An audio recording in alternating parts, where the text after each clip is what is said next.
iyadoo wasaaradda horumarinta caafimaadka Soomaaliland ay ku dardargelinta hawlaha caafimaad ayaa maanta isugaha wasaaradda caafimaadka ee gobolka Awdal Dr. Mukhtar Jaamac Nuur ayaa waxa uu maanta kulan la qaatay qaar ka mid ah guddi uu magacaabay ka hortagga xakamaynta xanuunka coronavirus oo la dhigi doono xuduudaha gobolka Awdal isku duwaha oo ka warbixinaya ayaa waxa uu yiri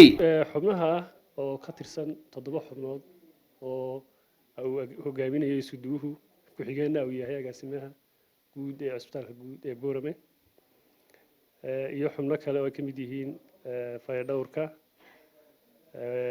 waxay xogaynta iyo madaxa wacyigelinta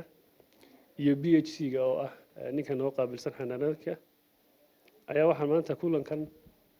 waxaan ku qaadanay maanta xafiiska isku duwaha gobolka qodobada aan ka soo saarnay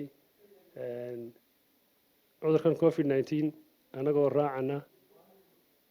wacyigelintii iyo talaasiintii wasaaradda horumarinta caafimaadka hogaaminaya waxa weeyaan wasiir Cumar ayaa waxaan xoojin doonaa wacyigelintii daba joogi jirtay cudurrada ay ka mid yihiin polio iyo measles oo aan maanta ku soo dari doono cudurka la yiraahdo COVID-19 haddaba maadaama ay wasaaraddu balaaran tahay oo shaqaale fara badan ay leedahay oo u qaabilsan wacyigelinta waxaanu isticmaali doonaa shaqaalaha noogu baahsan xanaanooyin kala duwan ee uu gobolku leeyahay oo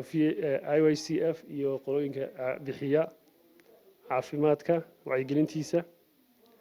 waxa kale oo halkan isla afkaranay inaan xoojino meelaha laga soo galo xuduudaha gobolkan gaar ahaan waxa ay Lawicado iyo Gorayo Cawl waxa kale oo halkan Chinese aan ka faa'iideysan doonaa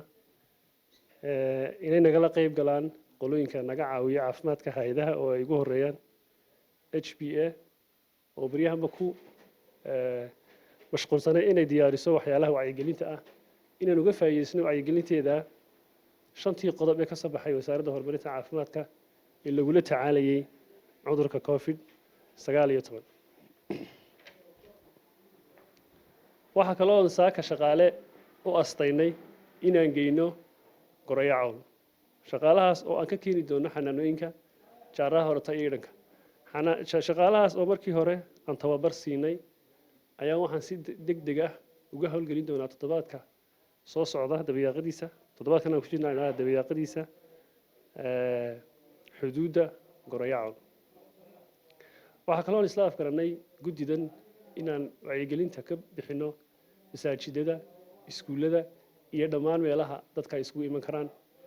ee looga baahan yahay in wacyigelinta la bixiyo wacyigelinta kulli waxa ugu muhiimsan oo aan bixin doonaa shantii qodob ee wasaaradda ka soo baxay waxa kale oo ku dari lahaa inaan la yeelan doono Khamiista 10:00 hay'adaha nagala shaqeeya caafimaadka ee gobolka oo ay kulli hogaaminayaan HPA iyo Save the Children International waxa kale oo iyadana si wanaaga bishan dabayaaqadeeda maadaama aan galno talaalkii laga bixinayay dabaysha iyo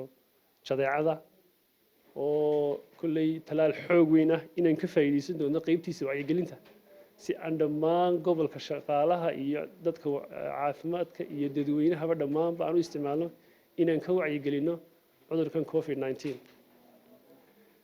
ugu dambeyntii waxaan dadweynaha u sheegayaa gobolka inaanay jirin cabsi fara badan oo imika la qabo laakiin haddana in taxadirku wax muhiim ah u yahay inagoo dad muslim ah laynagama aqbalayo inaan idhaahno macnaha waxa aan ka jaahil baan ka nahay waa inaan is ogeysiinaa wixii jira cudurkaas wixii laga yidhi dabeedna waxa weeye intii itaalkeena ah yaan insha Allah waxa weeyaan qaban doonaa waa Shucayb Maxamed kaan Shucayb telefishinka caalamiga ee bulsho magaalada Boorama.